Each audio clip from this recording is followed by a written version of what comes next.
Welcome, everyone. So, have you ever felt just completely paralyzed by a massive decision? Or maybe you're dealing with total burnout because you are constantly obsessing over whether all your hard work is actually going to pay off. Well, today we are unpacking what is literally the ultimate masterclass on human agency, decision making, and escaping that exact type of burnout. We're looking closely at Chapter 18 of the Bhagavad Gita, which you probably know as Moksha Sannyasa Yoga, or the Yoga of Freedom by Renunciation.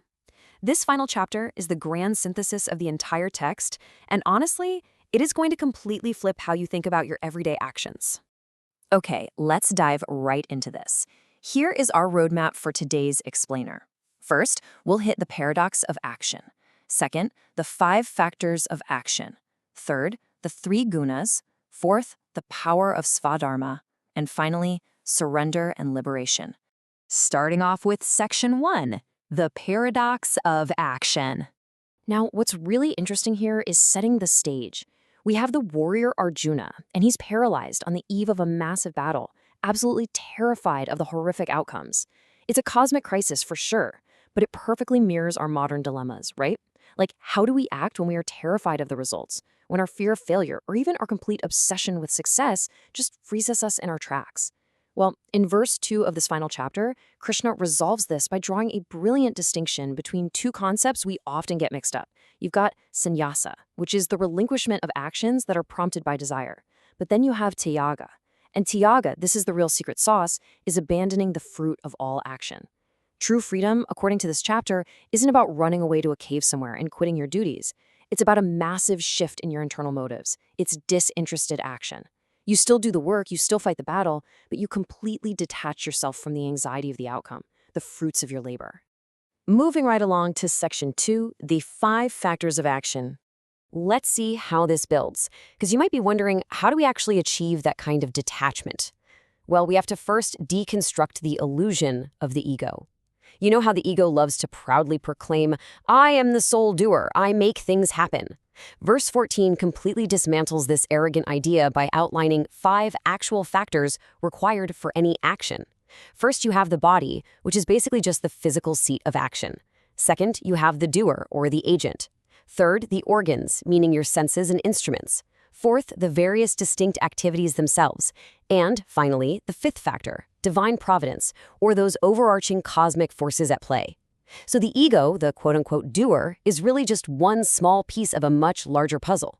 When you realize your ego isn't solely responsible for the outcome, you can finally take a breath, relax, and just focus on doing the work. Which brings us to Section 3, the 3 gunas. And this brilliantly illustrates our internal psychology. Because if our ego isn't the only thing driving us, what else is going on in our minds?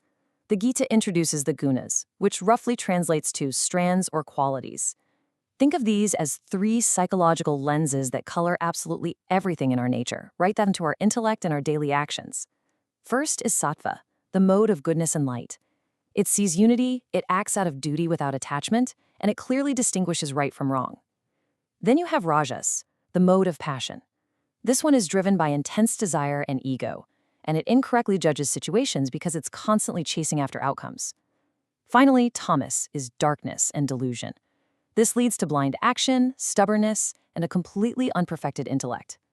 You can literally use this as a cheat sheet to diagnose your own daily motivations. The goal is to evolve your mindset from the sluggishness of tamas, push past the stressful burnout of rajas, and rise up into the clear, detached light of sattva. All right, Section 4, the power of svadharma. So, how do we take all this amazing abstract philosophy and apply it to our own messy, demanding lives? Picture the scene.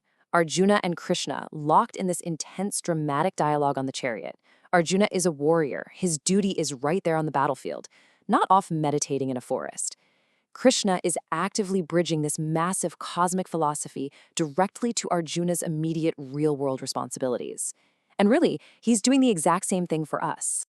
And that brings us to verse 47, which, let's be real, is an absolute mic drop moment in the text. Better one's own duty, though imperfect, than the duty of another well performed. Your own duty, your svadharma, is your inherent nature. It's your unique purpose in this world. The text is plainly telling us that spiritual perfection doesn't come from forcing yourself into a mold that just doesn't fit, or from successfully mimicking someone else's path. It comes from wholly embracing the work that aligns with your true nature, even if it feels flawed or messy sometimes. And lastly, Section 5, surrender and liberation. As we reach the spiritual zenith of this explainer, we see that once you elevate your mindset to sattva and truly embrace your duty, you are primed for something incredible. Doing your duty without attachment isn't just some clever productivity hack. It is the direct path to oneness with Brahman, the supreme reality. Achieving this state requires a pure intellect and a firmly controlled self. It means consciously stepping back from the overwhelming noise of sensory objects and casting off both grasping passion and bitter hatred so you can find a serene mind. By mentally renouncing your actions into the Supreme, effectively saying to the universe, hey, I do this work, but the results belong to you, you achieve total liberation from the bonds of karma. You become completely free, right smack in the middle of a busy, active life. So, what is Arjuna's reaction to this profound knowledge? Verse 73 gives us his empowering final resolve. Delusion is lost, and wisdom gained. I stand with doubt dispelled. I love this because notice that the ultimate result of all this deep philosophy isn't passive meditation. Not at all. Arjuna is totally energized. The wisdom gives him the clarity to engage in confident, clear-headed action in the real world. He's finally ready to do his duty, totally free from the fear of the outcome. And it's exactly here that Sanjaya, the visionary narrator of the text, offers his final verdict. Wherever you have this profound spiritual clarity combined with real action, true victory and prosperity are absolutely guaranteed. So the crucial point is this. The Gita's message of tyaga, abandoning the anxiety over outcomes while still doing the hard work, is a massive, much-needed antidote to our modern burnout culture. I want to leave you with this question to really chew on.